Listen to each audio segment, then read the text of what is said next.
Lipton Tea and Lipton Soup present Inner Sanctum Mysteries.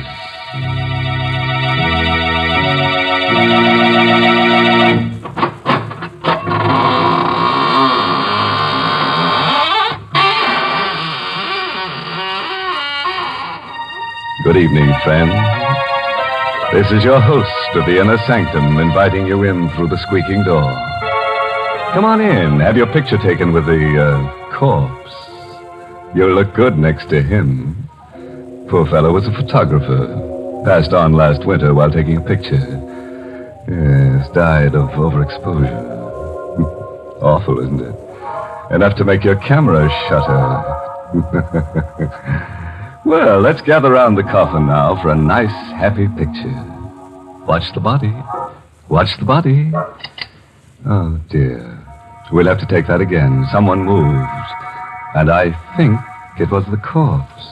Why, that's downright silly. Oh, hello, Mary. You're just in time. Come on, get in the picture. What? Do you think I'd stand next to a corpse? Oh, please, Mary. You can wear your Lipton sterling silver medallion. Then I'll send the picture to my friends in the graveyard. Why, Mary, with your figure, your symmetry, they'll probably elect you Miss Cemetery of 1945.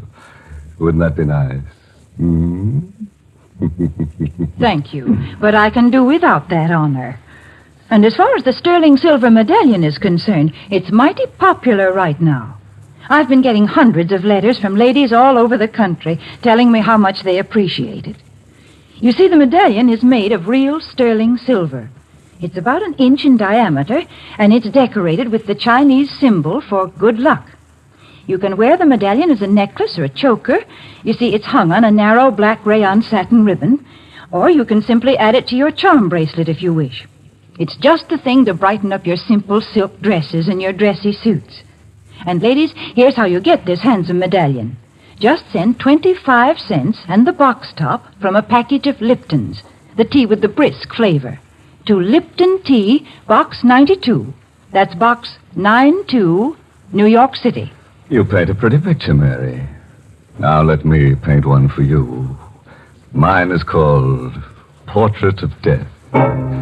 It's an original radio play by that ghastly ghostwriter, Robert Sloane. And our star tonight is Miss Leslie Woods, who plays the role of Miss Snyder. And listen, if you've never sat for a portrait, you'd better not sit alone for Portrait of Death.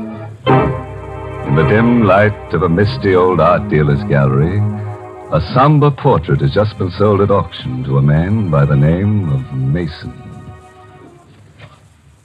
Magnificent painting, isn't it? There's never been anything like it, Mr. Mason. But if you don't mind my saying so, I think you've paid a stiff price for it.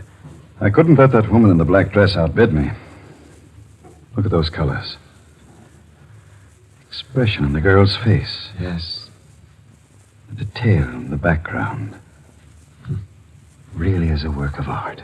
Technically speaking, yes. But the portrait has a strange history, Mr. Mason. Strange and sinister.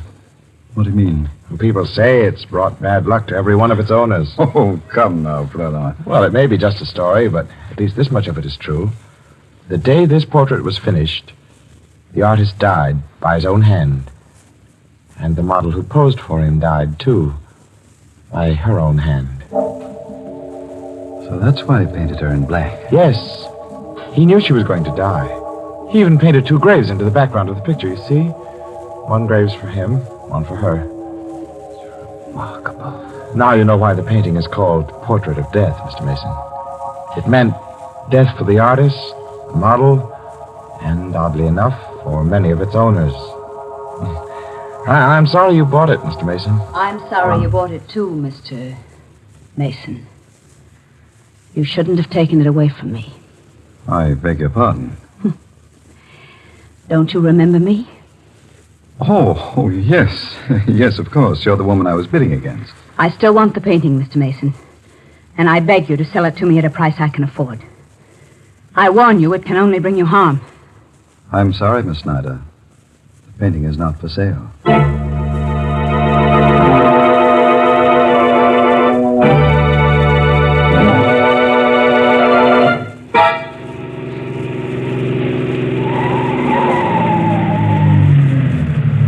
Flournoy, you didn't have to drive me all the way home with this painting. I could have managed it alone. Oh, no trouble at all, Mr. Mason. Here, let me help you carry it into the house. Oh, no, I'll get one of the servants. She like. Oh, Parker. Parker. I'm afraid I'll have to go in. Will you wait for me? Oh, certainly. Oh, Parker. Mr. Mason? Yes, Parker. Tell Mrs. Mason to come down, will you? I've got a surprise for her. Mr. Mason, I think you'd better come in. Why, what's the matter? I have some very bad news for you, sir. Terrible news. Mrs. Mason is dead. What? It was her heart, sir. She died this afternoon while you were at the art gallery. No. I can't believe it. I tried to reach you, but you'd already left, sir. Dr. Simpson said... Excuse me, sir. Hello? Mr. Mason's residence? Is Mr. Mason there, please? This is Miss Snyder calling. Just a moment, please. It's for you, sir. Oh. Thank you. Hello? Mr. Mason, I still want that painting. What? Don't you think you'd better sell it to me? It can only bring you harm. I'll think it over. Don't wait too long, Mr. Mason. I warn you. Don't wait too long.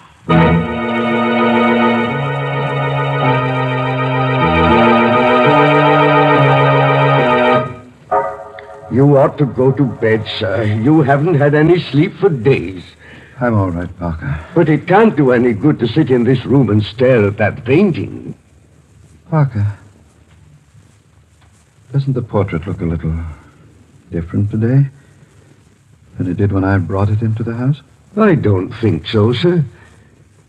The expression in the girl's face is a little deeper. A little more understanding. The background, Good heavens, Parker. What is it, sir? Look. The graves in the background. Weren't they there, sir? When I bought it, Parker, there were 2. Now there are 3.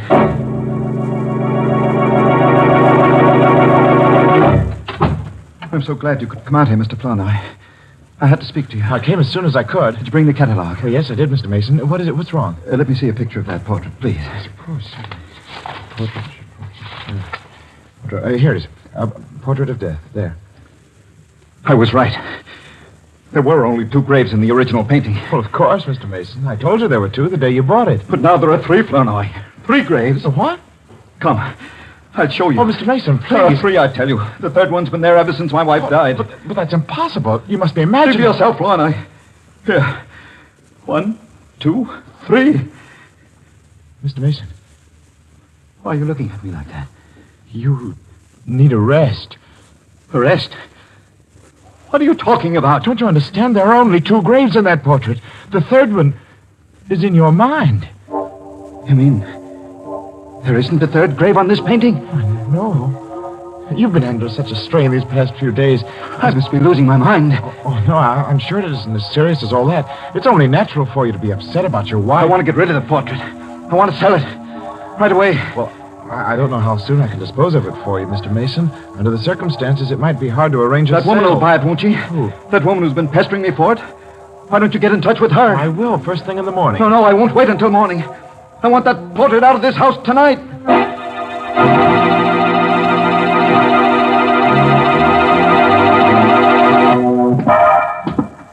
Parker. Where are you going with that painting? Why, I was taking it to the garage, sir. What for? You said you didn't want it in the house tonight. I thought I might return it to the dealer. Mr. Flournoy hasn't called back yet? No, sir. Well, I'll take it to him myself. Is the car ready? Yes, sir, but I hardly think you ought to go alone, Mr. Mason. You're in no condition. I brought that portrait into this house, and I'll take it back. Alone.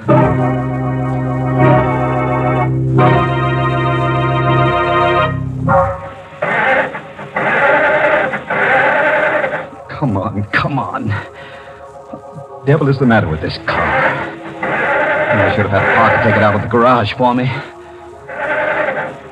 Confounded. I'll get that painting out of here if I have to carry it out with my hands. Portrait of death. You are a portrait of death. You, with those searing eyes, that faint half smile.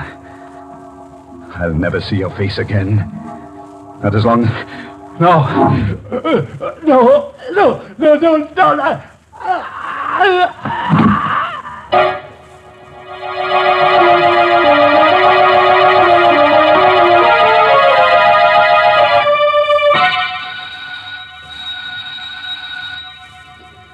This is a strange time of night to go calling for a painting, Mr. Flournoy. Mr. Mason told me to get in touch with you right away, Miss Snyder. He was determined to have you pick up the portrait tonight. Well, I hope he isn't asleep. Yes. Nobody seems to be answering the door. Oh, wait a moment. There's a light in the garage. Oh, good heavens, what was that? It sounded like a scream from the back of the house. Come on, we better hurry. Come on, Miss Snyder. There's somebody in the garage. Why, hey, Parker. Yes, What's sir. the matter, Parker? Why'd you scream? It's Mr. Mason, sir. He's dead. What? I just found him, sir, slumped over on the floor of the car. Awful. Maybe he was asphyxiated. No, the motor wasn't running, sir. It's the portrait. The portrait killed him, just as it did the others. It does seem strange. He came to the garage about an hour ago, carrying the painting in his arms. Well, didn't you help him? He wouldn't let me, sir. He insisted on being alone. That's strange. Look at these marks on his neck. As if he'd been strangled with a fine chain. Or a woman's necklace. What do you mean by that? Nothing. Did you think I was accusing you, Miss Snyder? I don't know. Good heavens, Mr. Flournoy. Look at the portrait. Oh, what's wrong? The necklace, sir. The necklace that was painted on the girl's throat. It's gone.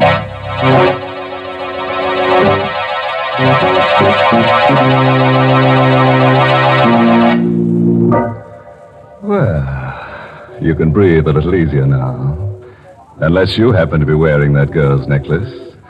If you are, just write a note to the artist that painted the portrait and he'll answer you from the grave. Honest. He wrote to me from the grave the other day. You know what he said? Having wonderful time. Wish you were here.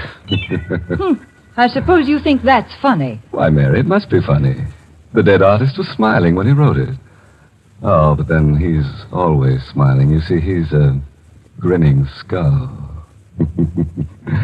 It's quite a story how he got that way. Let me tell you. Now stop. I don't want to hear any of your morbid stories. But that's the only kind I know. Well, then you listen to me, because I know a story with a happy ending, and it's true, too. It's the story behind that sterling silver medallion that the Lipton people want to send the ladies.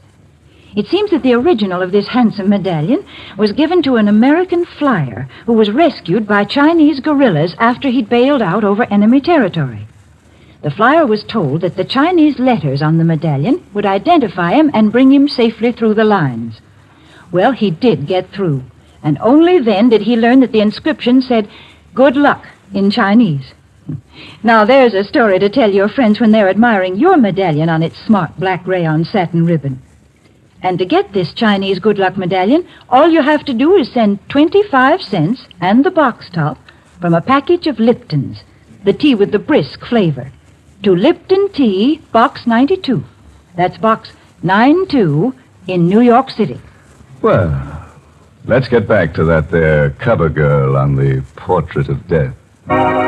It's 6 months now since she strangled old man Mason with that necklace of hers and put the Indian sign on his late wife. Parker's still around, though. And so is that character Flournoy, who at the moment is disposing of the ill-fated portrait for Mr. Mason's estate. Mr. Davis, I believe you're the only man in the world who wants this painting. And I really can't see why you want it, knowing its history. Mr. Flournoy, that kind of history doesn't mean a thing to me. Oh. May I take it with me now? Oh, certainly. Parker, Yes, sir. would you be good enough to help Mr. Davis with the painting? If you don't mind, sir, I'd rather not touch it. I haven't seen it since Mr. Mason died, and I don't care to see it now, sir. All right, Parker. I'll help you, Mr. Davis. Thank you very much. It's a very heavy frame, you know. Really too heavy. Wait, that's incredible. What is it, Mr. Flournoy? What's wrong? Parker, you say you haven't touched this painting since Mr. Mason died? No, sir. Well, look at it. The girl is wearing her necklace again.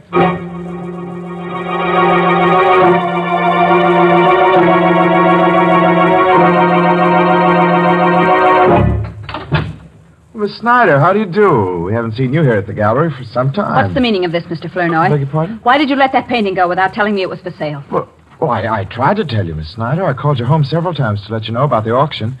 I was never able to reach you. Didn't you know I was away on a trip? No, I Then didn't. why didn't you find out, you stupid fool? How many times have I told you I must have that painting? Well, I'm sorry, Miss Snyder. Never mind. Who is this Mr. Davis? Where does he live and where can I find him? Why, I imagine you'll find him at his home. Here's his card. Give it to me. I don't think you'll get anything by going up there, Miss You Snyder. keep out of this, Flournoy. I want that painting, and this time I'm going to get it.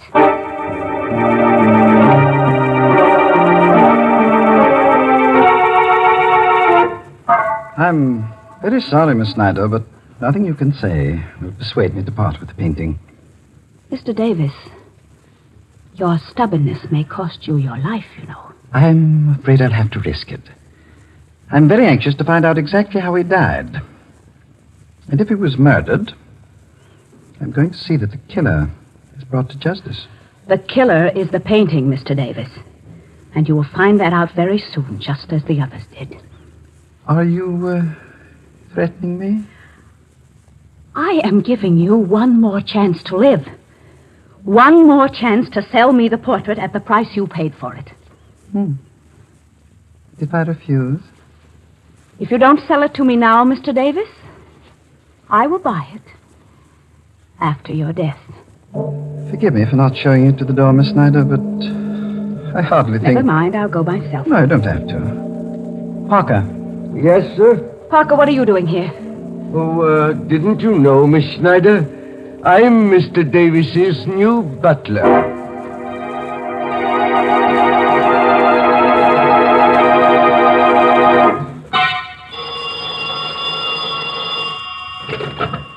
Hayden Art Company, Mr. Flournoy speaking. Mr. Flournoy, Yes, this is Mr. Flournoy. you had better come over to Mr. Davis's house right away. And don't tell anyone you're coming. What?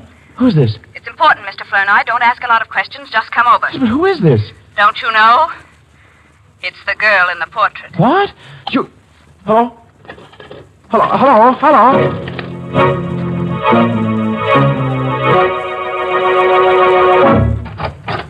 Come in, Mr. Flournoy.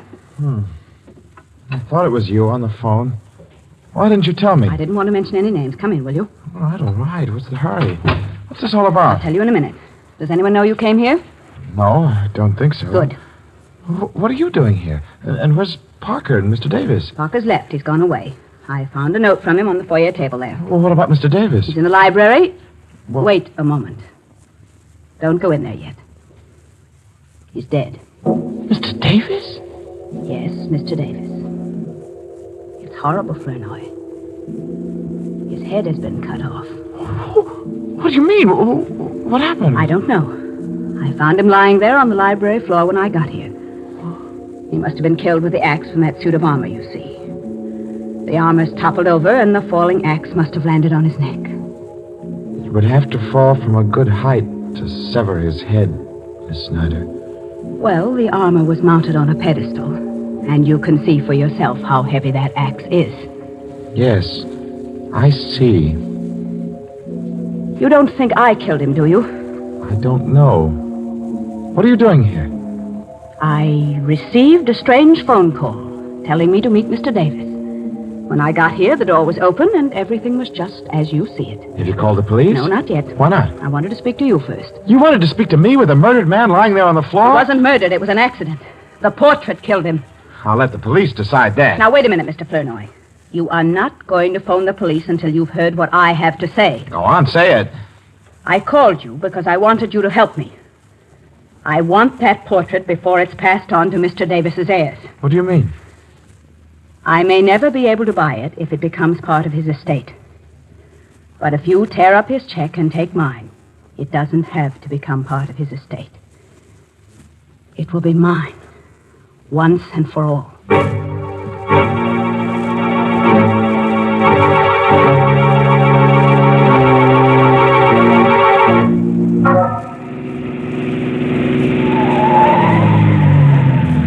Mr. Flournoy?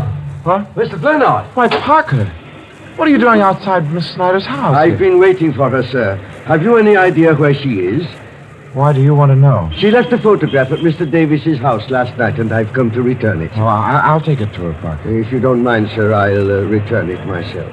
Is it that important? The photograph is a picture of the woman in the portrait. And if Miss Snyder can explain why she's been carrying it around, we might have an answer to this mystery. You suspect her, don't you, Parker? Not any more than I suspect you. What's that? You've got the portrait in your car, Mr. Flannery. Yes. Don't try to conceal it. I recognize that frame anywhere. I'm not trying to conceal it. I'm trying to find out what your game is. I have no game. Then why did you leave that note saying you were going away? What note? Oh, don't lie to me, Parker. I saw it myself on the foyer table. You must be mistaken, sir. Today is my day off. I left the house early this morning, and I didn't write a note. Well, if you're telling the truth, then I know who did write that note. Only I've got to prove it before I can take your word. No, wait a moment, Mr. Flannery. Where are you going? I'm going into the house for this painting. I'm going to set a trap for Miss Snyder. I'll go with you. What for? To help you carry the painting, Why- of course. But you'll spoil everything if you're seen, Parker. Then I won't be seen. I'll hide. What's the matter, Mr. Flannery? You're not afraid of me, are you? I don't know. Every time this painting has brought misfortune to anyone, you've been alone in the house with the victim.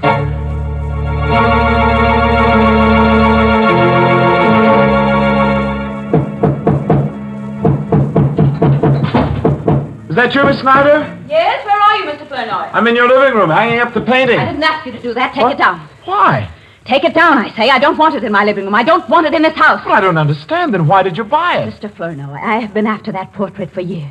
And now that I've got it, I'm going to destroy it. You're going to do what? There is a curse on that painting. There really is.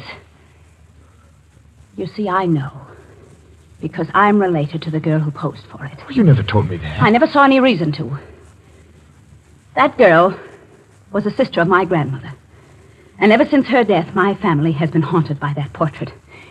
But now we'll be haunted no longer. But you can't destroy a work of art like this. It isn't fair to people who admire it. It isn't fair. Nobody wants it, Mr. Flannery. Nobody but me. Oh, but you're mistaken. There is somebody who wants it. Wants it very much. Parker? Oh, no. No, Parker's dead. Dead? How do you know? I know. Because I killed him.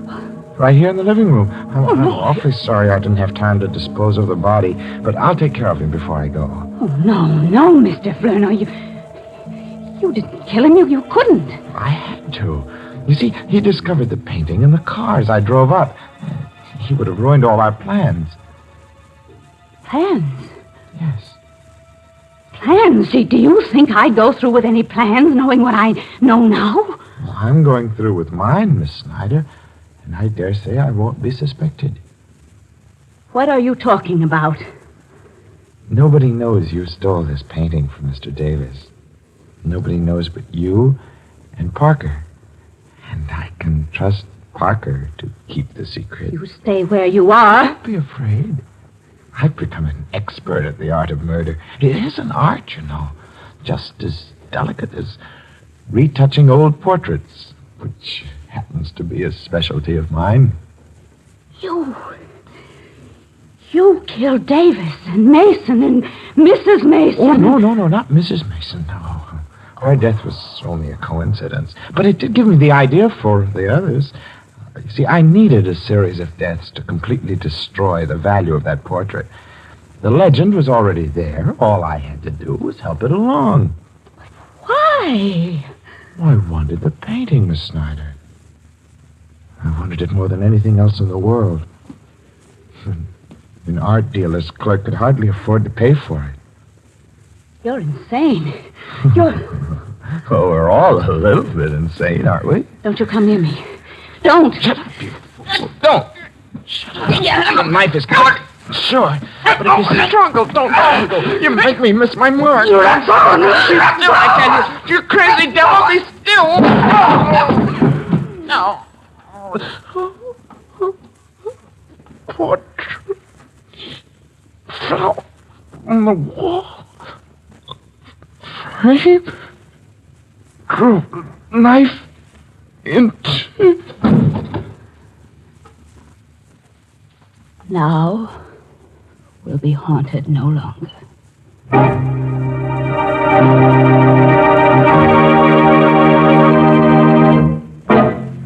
Poor old Flournoy, framed by a portrait.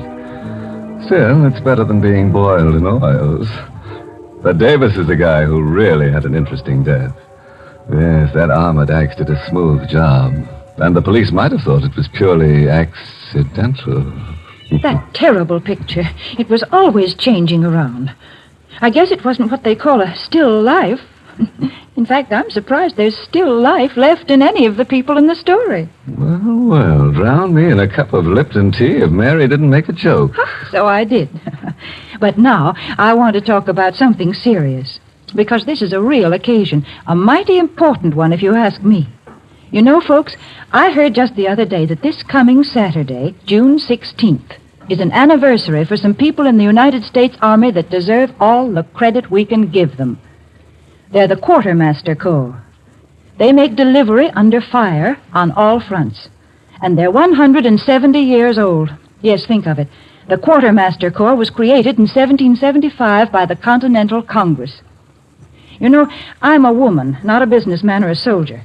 But I know what it is to keep every single little thing on hand that's going to be used by a whole army. It's hard enough to get food and matches and things for a family. But when you have to take care of a shopping list that has things on it like 11 million field jackets and 10 million blankets, 100 million pairs of shoes, trucks, and all of the good wholesome foods that keep our men in fighting trim, well, that's a real job. And the men of the Quartermaster Corps not only do all that work, but they do fighting, too. That's why these men are called the Fighting Quartermaster Corps. That certainly is a name to be proud of.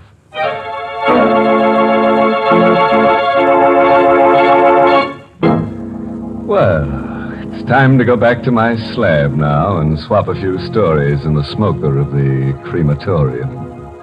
Oh, before I leave, this month's Inner Sanctum mystery novel is Lay That Pistol Down by Richard Powell. Yes, and next week's Inner Sanctum story, directed by Hyman Brown and brought to you by Lipton Tea and Lipton Soup. Next week's story is just your meat. That is, if you like human meat. It's about a man who's been dead for 6 years. So, of course, his wife doesn't recognize him when he comes home. In fact, nobody recognizes him. So he goes around killing people to refresh their memory. I guess he figures that if they can't remember him, they might just as well remember nothing. Now it's really time to close the squeaking door, so good night. Pleasant dreams.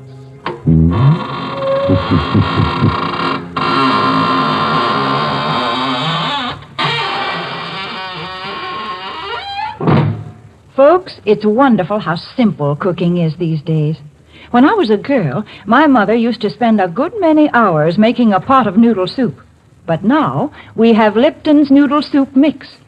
When you use Lipton's, you just empty the contents of the package into boiling water, and in no time at all, soup's on. And what delicious chickeny-tasting soup it is. Yes, Lipton's has an old-fashioned homemade flavor, and it's brim full of tender golden egg noodles. Of course, sometimes it's hard to get in some stores these days, but there's lots of good things scarce in wartime. So, folks, don't forget to ask for Lipton's Noodle Soup. And don't forget to tune in next Tuesday night for another Inner Sanctum Mystery. This is CBS, the Columbia Broadcasting System.